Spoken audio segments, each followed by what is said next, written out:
Welcome to day 17 of our 21 days. Wow, what an accomplishment so far. Yesterday we practiced crow pose and we're going to definitely get into it today. From day 1 to 5 on this 21-day journey, we were learning how to build up into crow. So now I hope you can build into your crow and add it to your practice all the time. We have a lot to do in the next 10 minutes, so join me and let's get into it. Let's start off lying down on our mat. Taking a full body stretch, reaching your fingers and toes away from each other. Oh, a big yawn.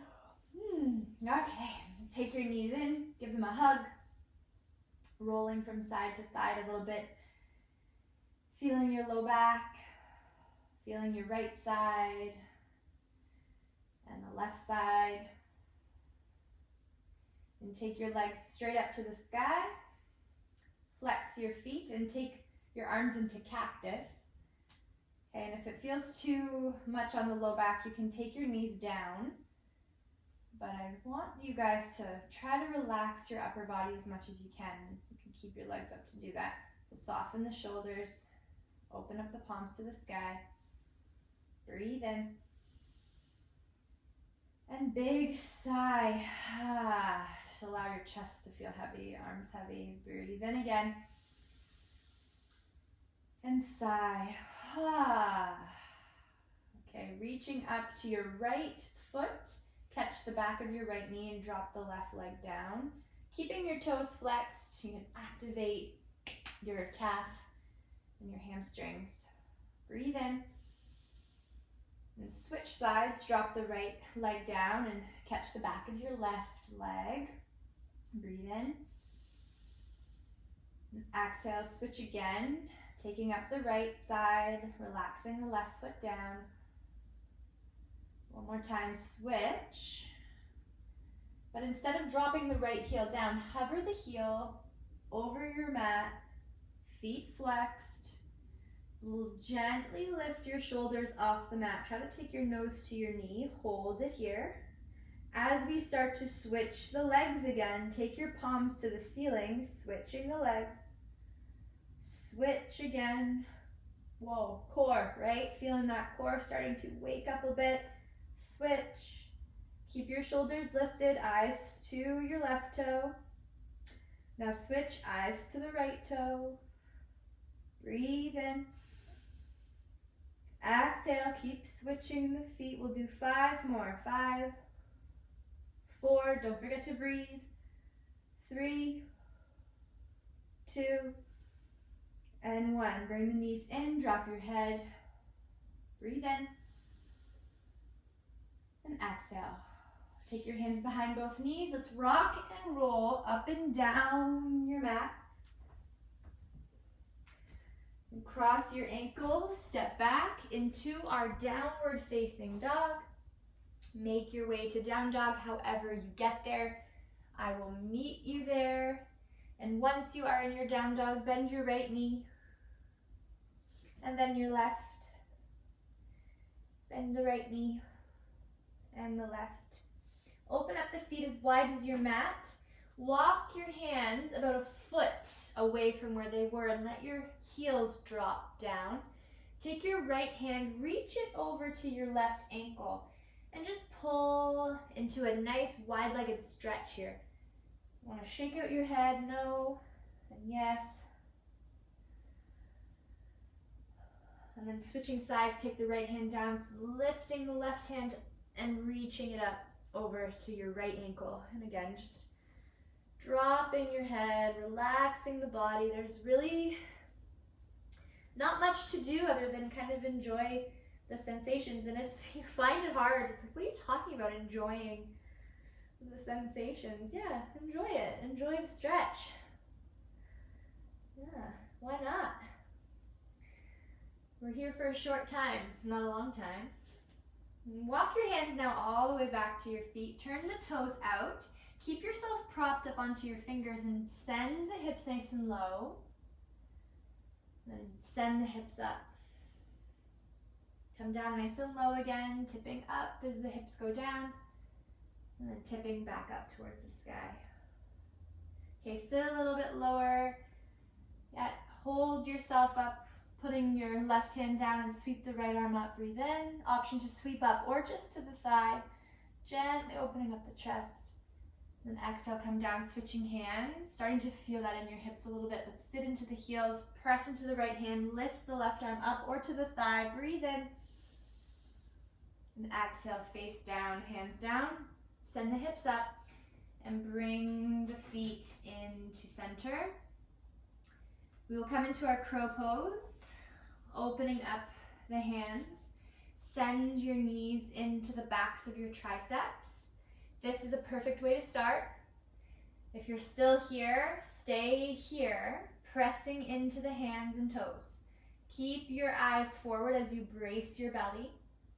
If you're ready for a little more, try to balance on one toe and then the other. Breathe in. Breathe out. One more breath.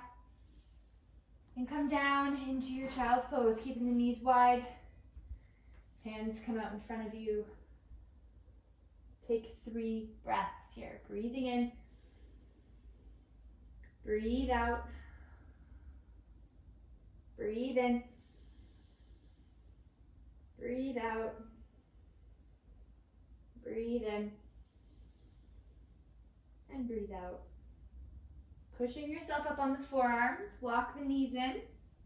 Coming into dolphin pose. We're going to straighten the knees.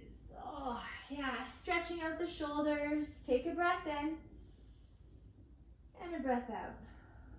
Take your knees back down, hands to the floor, downward facing dog. And come into your pigeon. Take your right knee into your right wrist. Before you fold forward, if you have your block or a blanket, a pillow, and you want to support underneath the right hip bone, you can. Keeping yourself propped up forward, maybe on your fingertips if it feels comfortable. Tuck your back left toes underneath you and lift that left knee. See how that feels? Then drop the knee down. See if you can lift the left toes up. Looking over your right shoulder, open up for a little twist. You can take the hand out, and if you can catch those toes, go for it. If not, then take the hand to the low back without pressing into the low back too much. Yeah. King pigeon. Breathe in. And release the left foot down, coming back forward. Moving your block or pillow. Sit into the right side. Take your feet together in front of you. Breathe in. And fold forward. Halfway lift, breathe in. And fold forward. Take your legs out in front of you. Give them a little shake, resetting. I like to take my hands into little fists and tap out the tops and sides of my legs. Swing your feet back behind you. Coming back into our downward facing dog. Left foot sweeps up to the sky. Sweep through for your pigeon on this side. Again, supporting your left hip as you need to. Coming up nice and tall. Lengthen the head up towards the sky. Take your right toes, scoop them, lift the knee. You can get really intense there in the hip flexors here. You can feel that, especially if you're very tight, you sit all day with work. Then drop the knee down, kick the toes up, and sweep the left hand behind you. If it's possible to catch the toes, go for it. Or you can rest your hand to the thigh. Breathe in. Breathe out. Breathe in. And rest your right foot down. Moving your blocker pillow out of the way. Sweeping the legs again forward. Lie back down where we started. You can take a stretch. Of course, you can stay here. Coming into your Savasana, knees bent, or flatten out the legs again. Stay here for as many moments as you need. If you're ready to move, you can roll to your right side with me, pushing yourself up to a seated position. And that is our 10 minutes together today. Day 17, check. We did it. I will see you tomorrow for day 18. If you have questions, comments, or suggestions, of course, please let me know. And have a fantastic rest of your day. Namaste. See you tomorrow.